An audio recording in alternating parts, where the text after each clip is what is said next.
جی السلام علیکم dear students. اچھا بیٹے، آج ہم پیپر ڈسکس کر رہے ہیں اسلامیات کا. اسلامیات کا ہمارا یہ فل فلیج پیپر تھا 50 نمبر کا. تو پیپر آپ لوگ ذرا سامنے رکھ لیں. یہ ہے ہمارا آبجیکٹیو پورشن.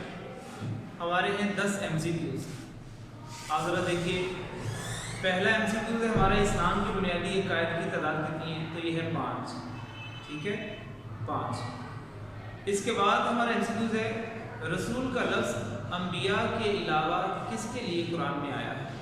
تو یہ فرشتوں کے لیے استعمال ہوا ہے، انبیاء کے علاوہ. محفوظ ترین آسمانی کتاب ہے، یہ قرآن مجید ہے. جی آخرت کے لغوی معنی ہے بعد میں آنے والی چیز. اور نیکسٹ ہے نمبر 5، دنیا کا لغوی معنی قریب کی چیز. چھٹے نمبر پہ آ جائے، ارکان اسلام کی تعداد 5 ہے. نمبر 7، ارکان اسلام میں سے دوسرا رکن کون سا ہے؟ وہ ہے نماز. کلمے کے بعد نماز. اچھا، نماز عبادت ہے کون سی؟ بدنی. نمبر 9 پہ آ جائیں، تقوی کا مطلب پرہیزگاری ہے. اور نمبر 10 ہے جی لاسٹ، مال و دولت پر زکوٰۃ کی شرح 2.5% ہے. ٹھیک ہے، یہ بیٹے ہمارے MCQs تھے. اب آپ سبجیکٹیو پیپر ذرا سامنے رکھ لیں. پہلا حصہ ہے مختصر سوالات کا. یہ ہمارے 2 پورشن ہیں 9 کے، اور 6 ہم نے کرنے ایچ. ٹوٹل ہم نے 12 MCQs شارٹ کویسچنس کیے، اور ہر شارٹ کویسچن 2 نمبر کا. اب پہلا ہے عقیدے اور عمل کی مثال لکھیے. اب عقیدے کو بیج سے مثال دی گئی ہے، اور عمل کو پودے سے. ٹھیک ہے، جو اگنے والا تنا ہے وہ عمل ہے، اور بیج عقیدہ ہے. دوسرا ایک شارٹ کویسچن ہے جی پہلے حصے میں سے، توحید کی کتنی اقسام ہیں؟ ان کے نام لکھیے. بھی توحید کی 3 قسمیں ہیں. ٹھیک ہے، ذات میں توحید، صفات میں توحید، صفات کے تقاضوں میں توحید. ٹھیک ہے. تھرڈ پہ آ جائیں، شرک کا لغوی اور اصطلاحی مفہوم لکھیں. شرک کے لغوی معنی ہے حصہ داری، برابری یا ساجھا پن. اور بیٹے اصطلاحی معنی کو ہی ہم اس کی تعریف بھی کہتے ہیں. اصطلاحی معنی ہے اللہ تعالیٰ کی ذات، صفات اور صفات کے تقاضوں میں کسی اور کو حصہ دار سمجھنا شرک کہلاتا ہے. نمبر 4، شرک کے متعلق قرآنی آیت لکھیں. تو بیٹے ان الشرک لظلم عظیم، بے شک شرک بھاری ظلم ہے. نمبر 5 شارٹ کویسچن ہے جی سورہ اخلاص کا ترجمہ لکھیے. تو سورہ اخلاص قل هو اللہ احد، کہہ دیجیے اللہ ایک ہے.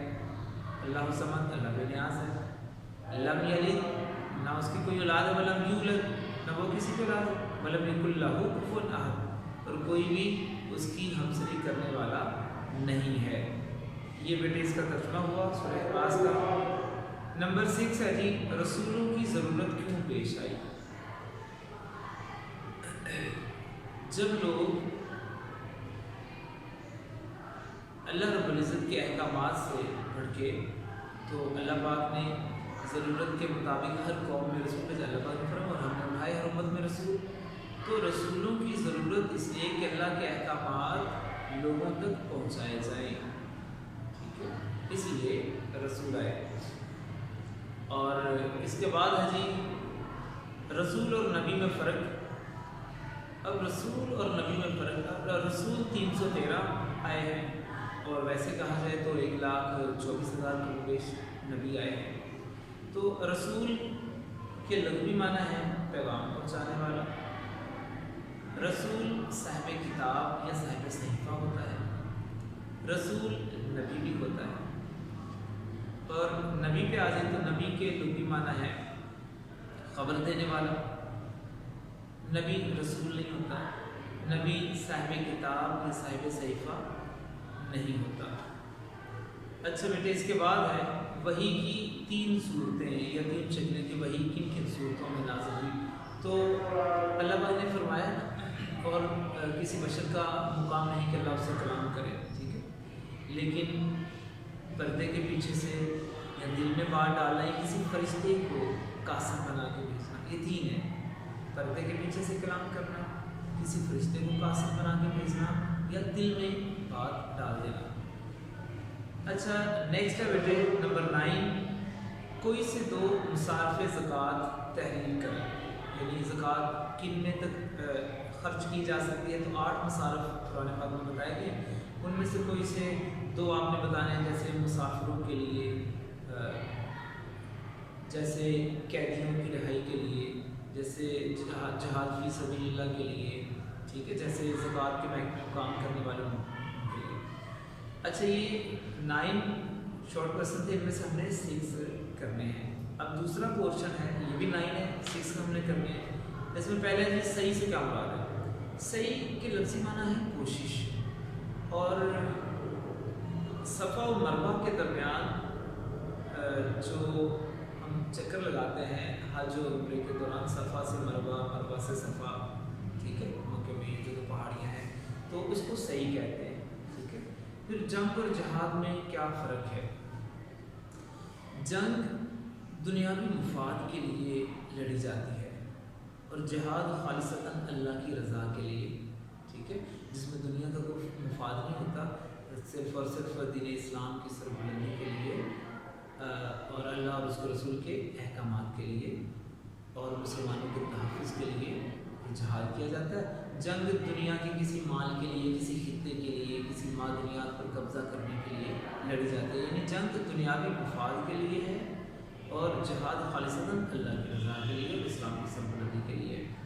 اچھا پھر کسب حلال سے کیا مراد ہے؟ کسب حلال رزق حلال کمانا اور کھانا، جیسے قرآن میں اللہ پاک نے فرمایا رسولو کھاؤ پاکیزہ چیزیں، حلال چیزیں، پاک چیزیں، اور حرام سے منع کیا گیا۔ حلال و حرام تو واضح کر دیے گئے قرآن پاک میں۔ تو کسب حلال، حلال روزی کمانا، حلال ذرائع سے رزق کمانا، اور حرام سے بچنا ہے۔ اچھا بیٹے اس کے بعد سوال ہے نمبر 4، غیبت اور اتہام میں فرق کیا ہے؟ اچھا غیبت جب کسی میں کوئی خامی، کوئی برائی ہو تو اس کی غیر موجودگی میں اس کا ذکر کیا جائے، یہ غیبت ہے۔ اور اتہام ہے تہمت لگانا، جب وہ برائی، وہ خامی کسی میں موجود نہ ہو، جھوٹ باندھا جائے اس پہ، یہ تہمت ہے، ٹھیک ہے۔ غیبت یہ ہے کہ اس میں موجود ہو وہ خامی، وہ برائی جس کا ذکر ہو رہا ہے اس کی غیر موجودگی میں۔ اور اتہام تہمت کی جمع ہے، تہمت ہے الزام لگانا، جو اس میں خامی، وہ برائی نہیں ہے لیکن کہا جا رہا ہے کہ ہے، یعنی کوئی جھوٹا نہیں تو کہا جا رہا ہے جھوٹا ہے، کوئی شرابی نہیں تو کہا جا رہا ہے شرابی ہے، یہ اتہام ہے۔ پھر بیٹے کوئی سے 4 جہاد کی اقسام بتائیے۔ جہاد کی بہت سی اقسام ہیں، جیسے جہاد بالنفس ہے، جہاد بالقلم ہے، جہاد بالسیف ہے، شیطان کے خلاف جہاد ہے، یہ اقسام آپ پوائنٹ دے کے یہ آپ لکھیں گے۔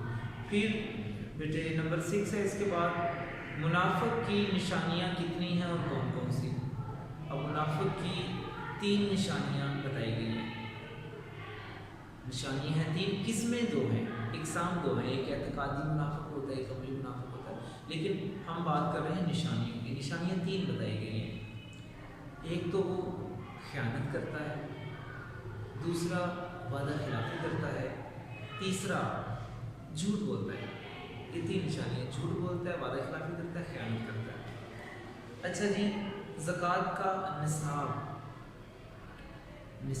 زکوٰۃ کا 2.5% ہے، ٹھیک ہے، جیسا کہ سونا جو ہے وہ 7.5 تولہ اس کا نصاب ہے، اور چاندی 52.5 تولہ، ٹھیک ہے، اور اس کا 2.5% زکوٰۃ ہوتی ہے۔ کلمہ شہادت میں کن 2 چیزوں کا ذکر ہے؟ نمبر 8 ہمارا سوال ہے۔ کلمہ شہادت 2 حصے ہیں اس کے، جیسے ہم کہیں اشہد ان لا الہ الا اللہ، پہلا حصہ ان میں گواہی دیتا ہوں کہ اللہ ایک ہے، اس کا کوئی شریک نہیں ہے، اور دوسرا حصہ ہے وَأَشْهَدُ أَنَّ مُحَمَّدًا عَبْدُهُ وَرَسُولُهُ، اور میں گواہی دیتا ہوں کہ محمد اللہ کے رسول ہیں اور اس کے بندے ہیں۔ تو دو حصے ہیں، ایک توحید کا ہے، ایک رسالت کا ہے۔ اچھا بیٹے نمبر 9 ہے کوئی سے دو محاسن اخلاق۔ تو یہ ہم نے رسائل اخلاق اور محاسن اخلاق پڑھا۔ تو محاسن اخلاق اچھے اخلاق، تو اچھے اخلاق میں جیسے وفائے عہد ہے، وعدہ پورا کرنا، جیسے دیانتداری ہے، جیسے سچائی ہے، ٹھیک ہے، امانت داری ہے، رزق حلال ہے، یہ محاسن اخلاق ہے۔ اچھا بیٹے یہاں تک تو یہ ہمارے ہوئے مختصر سوالات، یہ ٹوٹل ہوئے 18 اور ہم نے اس میں 12 کرنا ہے، اور ہر شارٹ کویسچن جو ہے وہ 2 نمبر کا ہے، تو ہم 12 کریں گے تو 24 نمبر کے ہو گئے۔ اس کے بعد ہمارا دوسرا حصہ ہے جی لانگ کویسچنس کا، اس میں 3 ہے، 3 میں سے آپ 2 کریں گے، ٹھیک ہے، ہر لانگ کویسچن 8 نمبر کا ہے۔ پہلا ہے عقیدہ توحید کے انسانی زندگی پر کیا اثرات مرتب ہوتے ہیں، تو پہلے بتائیں گے عقیدہ کیا ہے، ٹھیک ہے، انسان کے وہ اٹل اور پختہ نظریات جو کبھی تبدیل نہ ہوں اور اس کے اعمال کا دار و مدار ان پر ہو، یہ ہم نے پڑھا تھا۔ پھر توحید کیا ہے، اس کو ہم لکھیں گے، اس کے لغوی معنی، اس کے اصطلاحی معنی، ٹھیک ہے۔ پھر ہم پوائنٹ دیں گے کہ اس کے انسانی زندگی پر اثرات، تو توحید کے مختلف اثرات ہم نے پڑھے تھے، جیسے عزت نفس، یعنی جو اللہ کو ایک مانتا ہے اس میں اور جو نہیں مانتا اس میں فرق تو ہوتا ہے نا، تو وہ فرق ہم نے لکھے، جیسے عزت نفس ہے، عاجزی ہے، انکساری ہے، وسعت نظر ہے، تنگ نظری ختم ہو جاتی ہے، پھر استقامت آتی ہے، بہادری ہے، پرہیزگاری ہے، ٹھیک ہے، یہ مختلف جو ہیں وہ صالح اعمال کی ترکیب ہے، نیک اعمال کرنے کی ترکیب، تو یہ مختلف جو اثرات ہیں جی۔ پھر رسالت محمدی کی خصوصیات، ہمارے پاس ایک لانگ کویسچن ہے، رسالت محمدی کی خصوصیات ہم نے مختلف پڑھی، بہت اہم سوال ہے، سب سے زیادہ بار یہ پیپر میں بھی آیا ہے۔ تو جو تو مشترک انبیاء کی خصوصیات ہیں ان میں سے آپ نے لکھا جیسے صاحب اطاعت، واجبی اطاعت ہیں، پھر صاحب علم ہیں، اور پھر صاحب ایمان ہیں، پھر ہم نے معصومیت صفت پڑھی تھی، ٹھیک ہے، پھر قرب الہی ہے، پھر سچائی ان کی صفت ہے، پھر رسالت محمدی کی جیسے ہم نے اور بھی کچھ ایڈ کی تھی، صاحب کوثر ہے، صاحب معراج ہیں، شاف محشر ہیں، ٹھیک ہے، تو صاحب شق القمر ہیں، تو مختلف یہ ہم نے اس کے پوائنٹس دے کے اس میں لکھنا ہے، اور اس میں مختلف کوٹیشنز وغیرہ بھی جو قرآنی آیات یا حدیث کی وہ بھی ایڈ کرنا ہے۔ پھر اس کے بعد بیٹے ارکان اسلام میں نماز کی کیا اہمیت ہے، تو پھر ہم پہلے ارکان اسلام بتائیں گے کہ کتنے ہیں، کون کون سے، جیسے کلمہ، نماز، روزہ، زکوٰۃ، حج، جہاد، پھر اس میں ہم نماز پڑھیں گے، پھر نماز کے لفظی معنی، پھر نماز کی تعریف، ٹھیک ہے، پھر نماز کی قرآن و حدیث میں اہمیت، پھر نماز کی ادائیگی کے جو آپ سمجھ لیں احکامات ہیں وہ ہم اس میں لکھیں گے، ٹھیک ہے، نماز کے جو فرائض ہیں ان کے بارے میں، پھر نماز کے ثواب کے بارے میں ہم پوائنٹ دیں گے، پھر اس کے بعد ہم لکھیں گے بے روح نمازیں، ٹھیک ہے، وہ نمازیں جس میں خشوع و خضوع نہیں ہوتا، تو جو کہ اللہ رب العزت کی بارگاہ میں قابل نہیں ہوتی، تو قرآن حدیث کی روشنی میں یہ چیزیں ہم تفصیل سے لکھیں گے۔ تو یہ بیٹے پیپر تھا آپ لوگوں کا، تو یقیناً آپ لوگوں نے تیاری کر کے اس کو اچھا کیا ہوگا، تو اس کو دیکھ لیجیے گا۔ اوکے بیٹے، اللہ حافظ۔